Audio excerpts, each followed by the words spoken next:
அதிமுக முன்னாள் அமைச்சர் எஸ்.பி. வேலுமணி விடுத்துள்ள அறிக்கையில், அனைத்திந்திய அண்ணா திராவிட முன்னேற்ற கழக பொதுச் செயலாளர் அண்ணன் எடப்பாடி பழனிசாமி அவர்கள் மக்களின் குரலாக வீறு கொண்டு ஒலிப்பதை கண்டு அஞ்சி நடுங்கி விடியா திமுக மந்திரி நேரு பெயரில் ஒரு அறிக்கை வெளியிட்டுள்ளது ஸ்டாலினின் திராவிட முன்னேற்ற கழகம். அச்சம் என்ற சொல்லே மாண்புமிகு புரட்சி தமிழர் அண்ணன் எடப்பாடி பழனிசாமி அவர்களின் அகராதியில் கிடையாது.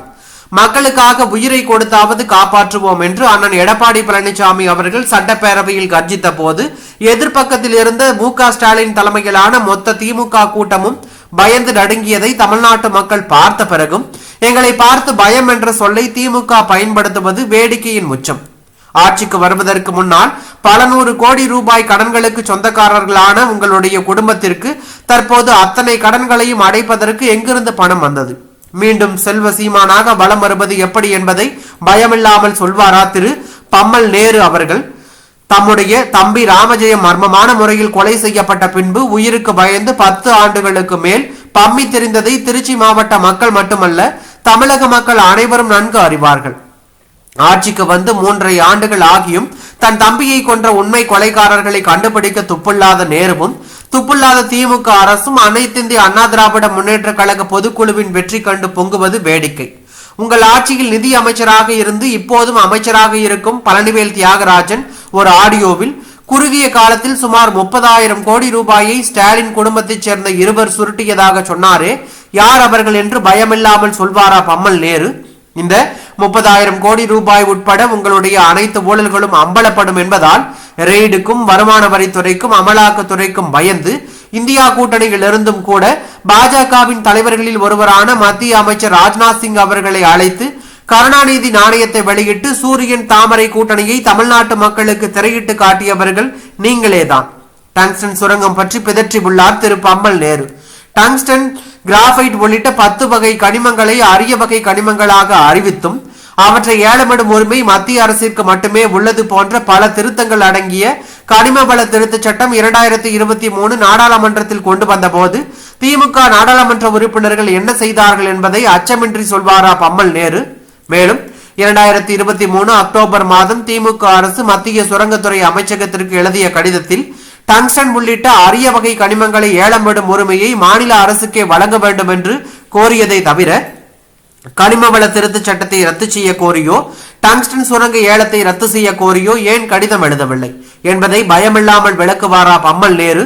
மதுரை மாவட்டம் மேலூரில் அரிட்டாப்பட்டி உள்ளிட்ட கிராமங்களில் பிப்ரவரி 2024 ஆண்டு டங்ஸ்டன் சுரங்க ஏழை உரிமைக்காக ஒப்பந்த புள்ளி கோரியதிலிருந்து 2024 ஆண்டு நவம்பர் மாதம் டங்ஸ்டன் சுரங்க ஏலம் ஒரு தனியார் நிறுவனத்திற்கு ஒப்படைக்கும் வரை, அதாவது 10 மாதங்கள் நடுங்கி ஸ்டாலினின் தலைமையிலான விடியா திமுக அரசு எதிர்ப்பு தெரிவித்தோ சுரங்க ஏலத்தை ரத்து செய்ய கோரியோ ஏன் கடிதம் எழுதவில்லை என்று மத்திய சுரங்கத்துறை அமைச்சகம் எழுப்பிய எக்ஸ் வலைதள கேள்விக்கு மதுரை மேலூர் மக்களுக்கு பயமில்லாமல் பம்மல் நேரு பதிலளிப்பாரா? சிறுபான்மையினரின் காவலனாக போலி வேடமிடும் விடியா திமுக அரசு எதற்காக பயந்து போய் சென்னையில் உள்ள என்ஐஏ அலுவலகத்திற்கு கூடுதலாக காவல் நிலைய அங்கீகாரம் அளித்தது? அது மட்டுமல்லாமல் தானாக எஃப்ஐஆர் பதியும் அதிகாரத்தையும் அளித்தது எந்த பயத்தின் அடிப்படையில்? பயம் பயம் என்று தெனாலி திரைப்பட வசனத்தை மேற்கோள் காட்டிய பம்மல் நேருவுக்கு நானும் அதே மேற்கோளை தர விளைகிறேன்.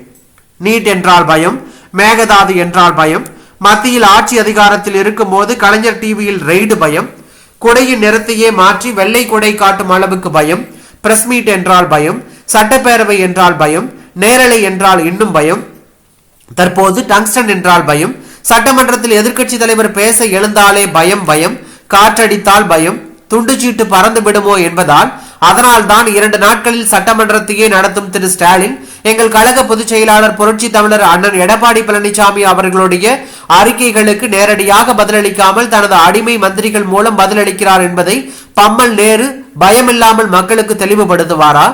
அரசியல் ரீதியான அண்ணன் எடப்பாடி பழனிசாமி அவர்களை சந்திக்க திராணியற்ற துணிபற்ற அறிவாலய அறிவிலிகள் தனி மனித தாக்குதலில் ஈடுபட்டுள்ளது. எதிர்காலம் தரப்போகும் தோல்வியை உணர்ந்ததால் தான் என்பதை சிறு பிள்ளைகள் கூட உணரும்.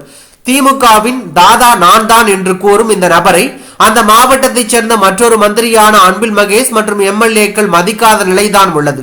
தங்களை சம்பாதிக்க விடாமல் தொழில் செய்ய விடாமல் செயல்படுவதாக சொந்த கட்சியினரே புலம்புகிறார்கள். தன்னுடைய மகன் அருண் நேருவை நாடாளுமன்ற உறுப்பினராகவும் மற்றும் மாப்பிள்ளைக்கும் வாரிசுகளுக்கும் இந்த கால் கழுவியதை சொல்லி சொல்லி திருச்சி உடன்பிறப்புகள் காரி துப்புகிறார்கள். தன்மான சிங்கமாக பீடு நடை போடும் புரட்சி தமிழர் எடப்பாடி பழனிசாமி அவர்கள் பற்றி பேசுவதற்கு இவருக்கு எந்த அருகதையும் இல்லை.